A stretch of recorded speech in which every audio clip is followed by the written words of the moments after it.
ఒకరోజు నేను ఒక పుస్తకం చదువుకుంటే ఒక మంచి స్టోరీ కనిపించింది.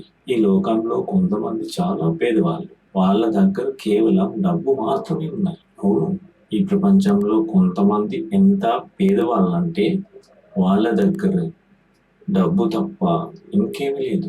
వాళ్ళ జీవితంలో అస్సలు సంతోషం ఉండదు.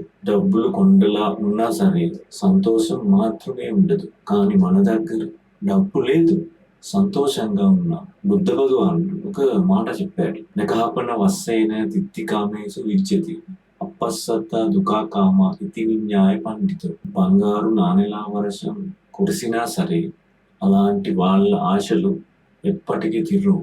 ఎందుకంటే ఇది ఒక పేద మానసికత్వం. ఎంత ఉన్నా సరిపోదు, ఇంకా కావాలి, ఇంకా కావాలి అనుకుంటారు. ఎంత డబ్బు ఉన్నా అది అడుక్కునేవాడి ఆలోచన. కానీ మన దగ్గర డబ్బులు లేకపోయినా మనం ధనవంతులు లాంటి గొప్ప మనస్సుతో బతుకుతున్నాం. అందుకే ఎప్పుడు ఒక ధనవంతులు లాంటి రీచ్ మైండ్ సెట్ అలవాటు చేసుకోండి. దీని గురించి ఆలోచించండి.